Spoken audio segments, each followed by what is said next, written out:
Day students, कैसे हो आप लोग। तो in today's video we are going to talk about neutralization और इसमें हम इक्विवेलेंट कॉन्सेप्ट लगाना सीखेंगे। ठीक है, तो बहुत ही बढ़िया सेशन है, जल्दी से इसको कवर करते हैं अपन। तो सबसे पहले होता क्या है यार, इक्विवेलेंट कॉन्सेप्ट तो बाद में आएंगे। What is neutralisation? न्यूट्रलाइजेशन क्या होता है, लेट अस अंडरस्टैंड दैट। देखो, सपोज मेरे पास यहाँ पे एक अननोन HCl एसिड सोल्यूशन है। ये मैंने एक एसिड सोल्यूशन बनाया है, ठीक है, HCl का। मुझे नहीं पता कि यार मैंने इसमें कितने मोल्स डाले हैं HCl के। मुझे क्या जानना है कि यार इसमें कॉन्सेंट्रेशन, इसकी कॉन्सेंट्रेशन क्या है, या इसमें HCl के कितने मोल्स हैं, या इसमें कितना मास है HCl का, ये जानना है मुझे। ठीक है, इसकी कॉन्सेंट्रेशन निकालने के लिए the method that we use, उसको बोलते हैं टाइट्रेशन। ठीक है, क्या बोलते हैं? टाइट्रेशन। तो टाइट्रेशन में क्या होता है, आपने अननोन सैंपल ले लिया, ये HCl सैंपल ले लिया, ये है आपका HCl जो कि अभी कलरलेस है, और आप क्या करोगे, आप एक बेस लोगे। लेट्स से मैंने NaOH ले लिया, क्योंकि एसिड जो है वो बेस के साथ रिएक्ट कर सकता है। ये जो बेस लिया है ये नोन है, नोन है मतलब आपको पता है इसके बारे में। क्या पता है आपको? इसकी कॉन्सेंट्रेशन पता है, मान लो इसकी मोलारिटी आपको पता है कि सॉल्यूशन की मोलारिटी क्या है। ठीक है, ओके।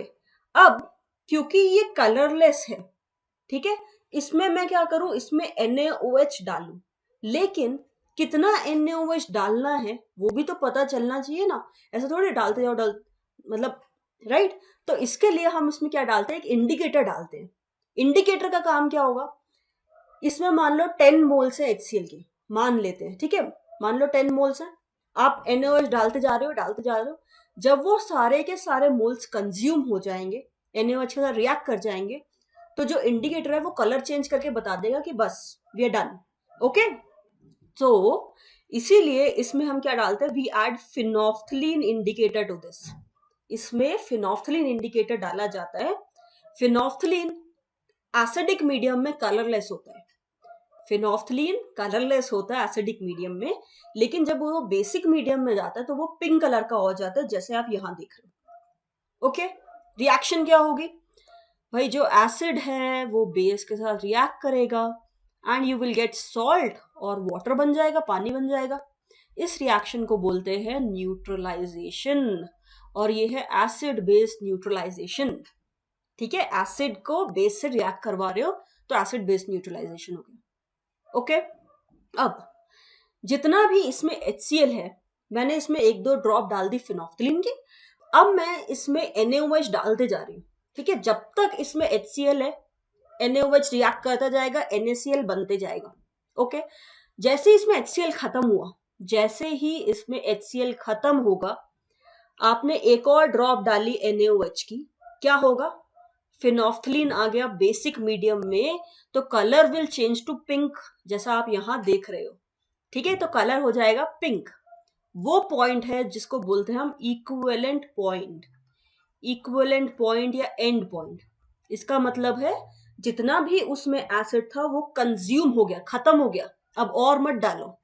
ठीक है, तो आप यहां से अंदाजा लगा सकते हो कि आपने कितनी वॉल्यूम, आपने कितने ड्रॉप्स, कितनी वॉल्यूम यहां से NaOH की डाली। तो मतलब आपको यहां से इसकी वॉल्यूम भी पता चल गई, NaOH की कितनी डाल रहे हो। ठीक है, तो कॉन्सेंट्रेशन पहले ही पता थी, वॉल्यूम भी पता चल गई। ये जो आपने अननोन सैंपल लिया, इसकी मुझे कॉन्सेंट्रेशन निकालनी है, या मोल्स निकालने हैं, या मास निकालना है, राइट।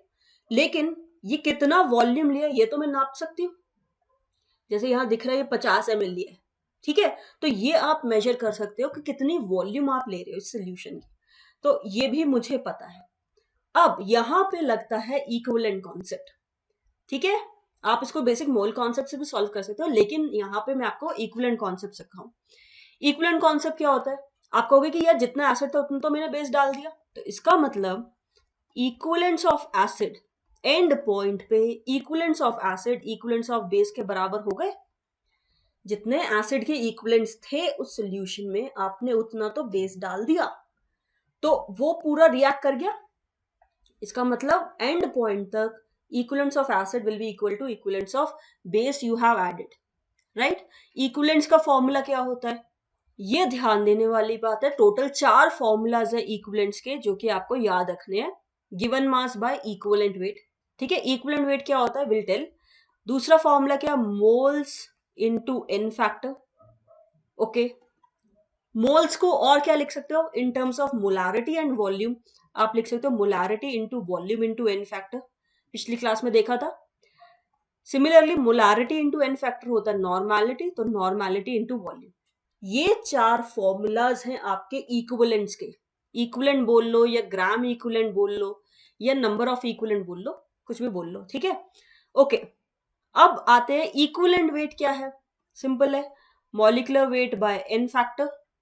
इक्विवेलेंट वेट होता है molecular weight by n factor. Molecular weight यार अगर HCl दिया है तो फॉर्मूला देख के आप आसानी से इसका मॉलिक्यूलर वेट निकाल लोगे. हाइड्रोजन का होता है 1, क्लोरीन होता है 35.5, ऐड किया 36.5, निकाल लिया.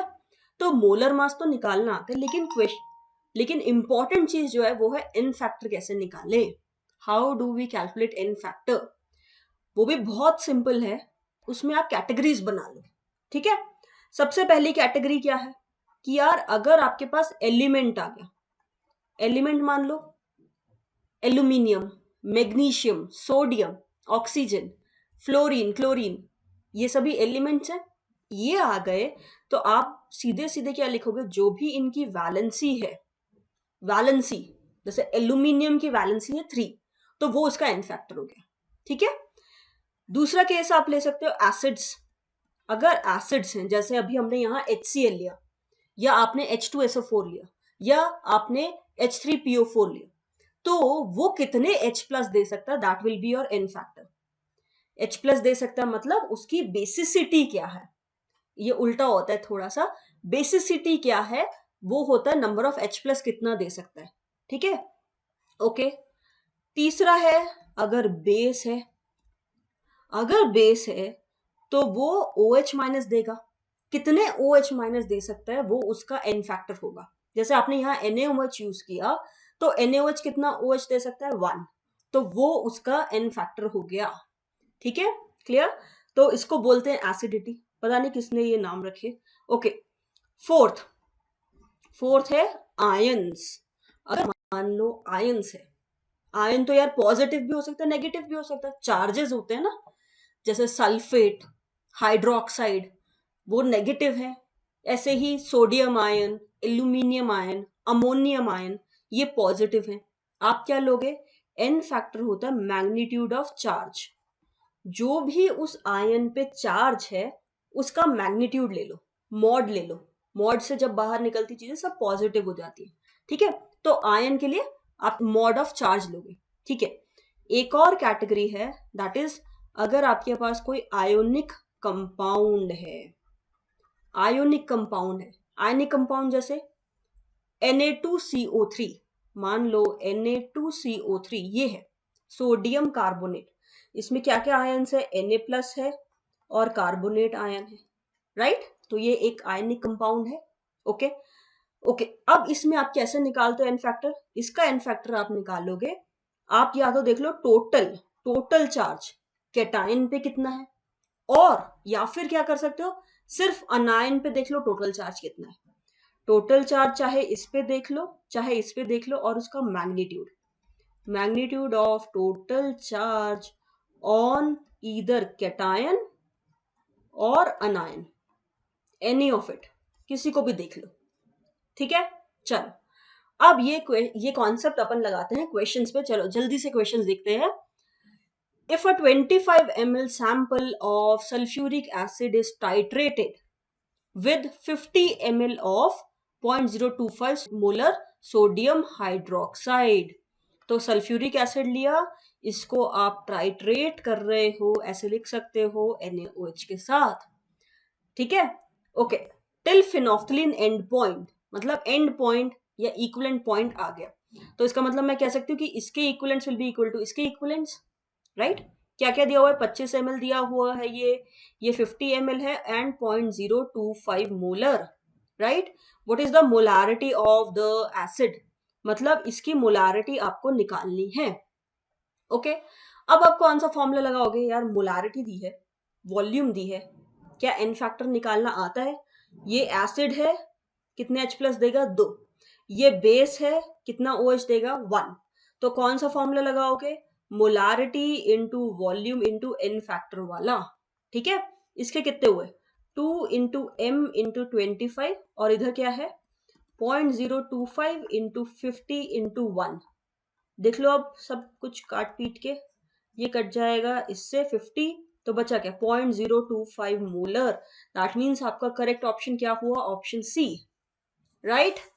तो विद इन 40-50 सेकेंड्स आप इस क्वेश्चन को कर सकते हो। बस आपको फॉर्मूलाज ध्यान रखने की क्या होता है और एन फैक्टर कैसे निकालना है। ओके, तो this is all about your neutralization concept. I hope you like it. Please do share your feedback. आपके जो भी सजेशंस हैं वो आप जरूर मुझे बताओ in the comment section. Okay, चलो, so keep working hard and all the best.